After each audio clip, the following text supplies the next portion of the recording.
마가복음 14장. 유월절과 무교절이 되기 이틀 전이었습니다. 대제사장들과 율법 학자들은 어떻게 예수를 체포해 죽일지 궁리하고 있었습니다. 그들은 백성들이 소동을 일으킬 수 있으니 명절에는 하지 말자라고 말했습니다.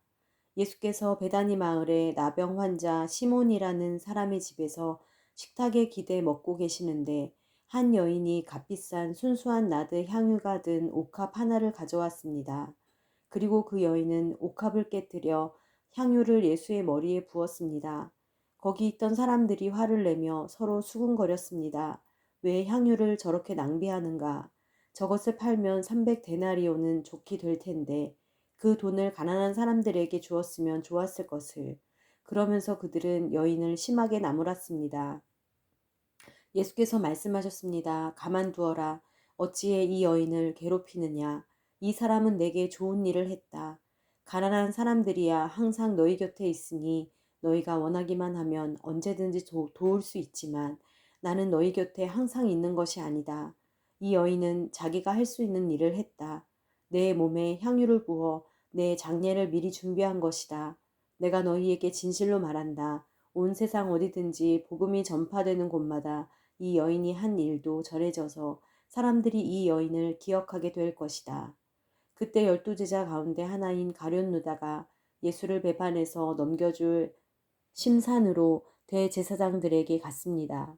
그들은 유다의 말을 듣고 무척 기뻐하며 그에게 돈을 주기로 약속했습니다. 그래서 유다는 예수를 넘겨줄 기회를 엿보았습니다. 무교절 첫날 유월절 양을 잡는 날에 제자들이 예수께 물었습니다. 우리가 주를 위해 어디에 가서 유월절 음식을 준비하는 것이 좋겠습니까?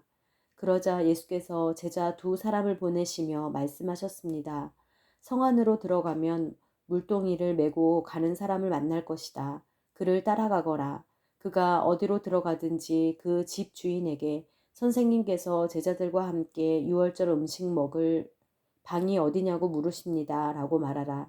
그가 잘 마련해 놓은 넓은 다락방을 보여줄 것이다. 거기에다 우리를 위해 음식을 준비해 두라. 제자들이 떠나 성 안으로 들어가 보니 모든 것이 예수께서 말씀하신 그대로였습니다. 그리하여 그들은 유월절을 준비했습니다. 그날 저녁이 되자 예수께서 12제자들과 함께 그 집에 도착하셨습니다. 함께 식탁에 기대어 음식을 나누는 동안 예수께서 말씀하셨습니다. 내가 너희에게 진실로 말한다. 너희 가운데 하나가 나를 배반할 것이다. 그가 지금 나와 함께 먹고 있다. 그들은 슬픔에 잠겨 한 사람씩 예수께 물었습니다. 설마 저는 아니지요? 예수께서 대답하셨습니다. 12명 가운데 한 사람이다. 지금 나와 한 그릇에 빵을 찍어 먹는 사람이다. 인자는 자신에 대해 성경에 기록된 대로 가겠지만 인자를 배반하는 그 사람에게는 화가 있을 것이다. 그는 차라리 이 세상에 태어나지 않았더라면 좋았을 것이다.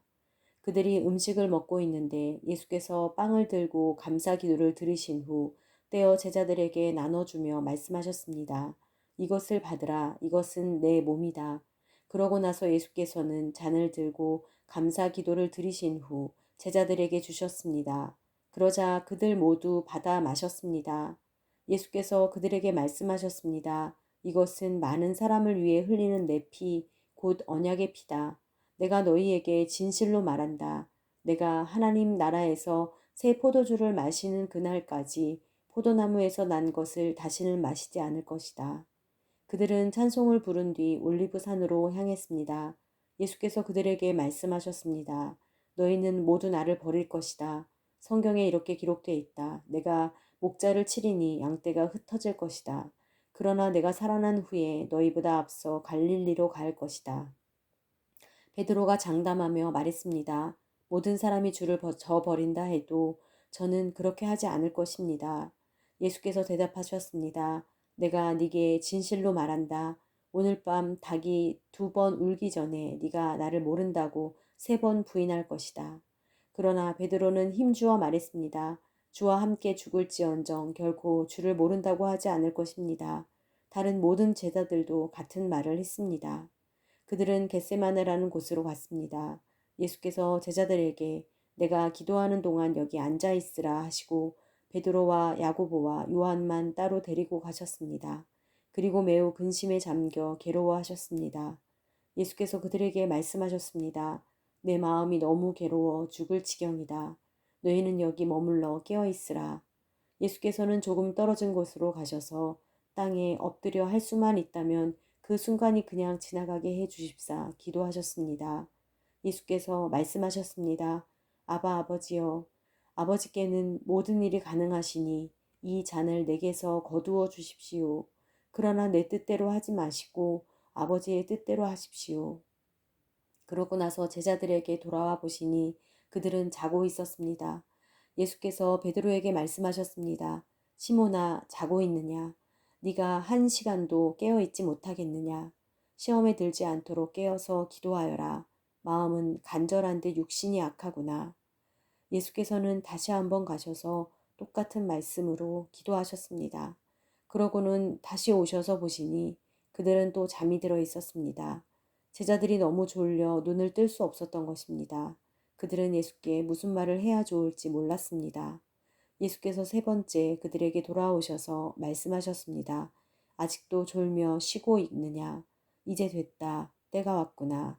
보라, 인자가 배반당해 죄인들의 손에 넘겨지게 됐다. 일어나라, 가자. 저기 나를 배반할 자가 오고 있다. 예수께서 아직 말씀하고 계시는데 12 제자 가운데 하나인 유다가 나타났습니다.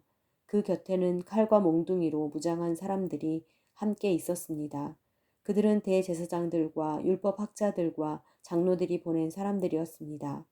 예수를 넘겨주는 사람이 그들과 신호를 미리 정했습니다. 내가 입을 맞추는 사람이 바로 그 사람이니 그를 붙잡아 단단히 끌고 가시오. 유다는 예수께 곧바로 다가가 선생님 하고 입을 맞추었습니다. 그러자 사람들이 예수를 붙잡아 체포했습니다. 그때 옆에 서 있던 사람들 가운데 하나가 자기 칼을 빼더니 대제사장 하인의 귀를 쳐 잘라 버렸습니다. 예수께서 말씀하셨습니다. 너희가 강도에게 하듯이 칼과 몽둥이를 들고 나를 잡으러 왔느냐? 내가 날마다 너희와 함께 있으면서 성전에서 가르칠 때에는 너희가 나를 잡지 않았다. 그러나 이것은 성경을 이루려고 하는 것이다. 제자들은 모두 예수를 버리고 달아났습니다. 그런데 한 청년이 맨몸에 배에 홑 이불을 두르고 예수를 따라가고 있었습니다. 사람들이 그를 붙잡자 그는 혼니물을 버리고 벌거벗은 채 달아나 버렸습니다. 그들은 예수를 끌고 대제사장에게로 갔습니다. 대제사장들과 장로들과 율법학자들이 모두 모여들었습니다. 베드로는 멀찌감치 떨어져 예수를 따라가 대제사장 집 뜰에까지 들어갔습니다. 거기서 그는 경비병들 틈에 앉아 불을 쬐고 있었습니다. 대제사장들과 온 공회가 예수를 죽이려고 증거를 찾았지만 아무런 증거도 나오지 않았습니다. 많은 사람들이 예수에 대해 거짓 증거를 댔지만 그들의 증언이 서로 맞지 않았습니다.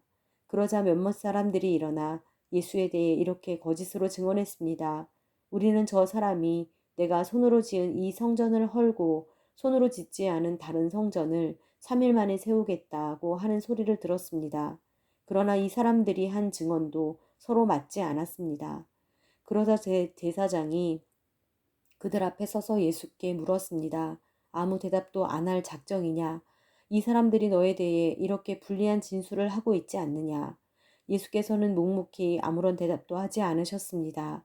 대제사장이 다시 물었습니다. 네가 찬송 받으실 하나님의 아들 그리스도냐? 예수께서 대답하셨습니다. 내가 바로 그다. 너희는 인자가 전능하신 분의 오른편에 앉아 있는 것과 하늘 구름을 타고 오는 것을 보게 될 것이다. 대제사장은 자기 옷을 찢으며 말했습니다. 더 이상 무슨 증인이 필요하겠소? 하나님을 모독하는 저 말을 여러분이 들었는데 어떻게 생각하시오? 그들은 모두 예수가 사형을 받아 마땅하다고 정죄했습니다. 어떤 사람들은 예수께 침을 뱉었습니다. 또 예수의 얼굴을 가리고 주먹으로 때리며 말했습니다. 누가 때렸는지 예언자처럼 맞춰보아라.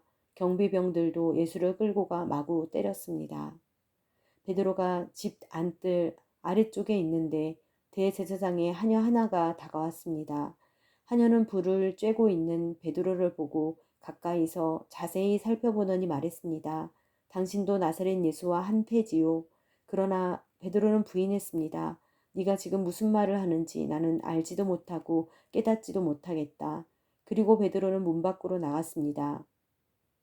그 하녀가 거기서 베드로를 보고 둘러서 있던 사람들에게 다시 말했습니다. 이 사람도 저들과 한패예요. 베드로는 다시 부인했습니다. 조금 있다가 옆에 서 있던 사람들이 베드로에게 말했습니다. 너도 분명 저들과 한패가 틀림없어. 갈릴리 사람이잖아. 그러나 베드로는 저주하고 맹세하며 말했습니다. 나는 당신들이 말하는 그 사람이 누군지 알지 못하오. 바로 그때 닭이 두 번째 울었습니다. 그러자 베드로는 닭이 두 번 울기 전에 네가 나를 세 번 모른다고 할 것이다 라고 하신 예수의 말씀이 생각나 엎드러져 울었습니다.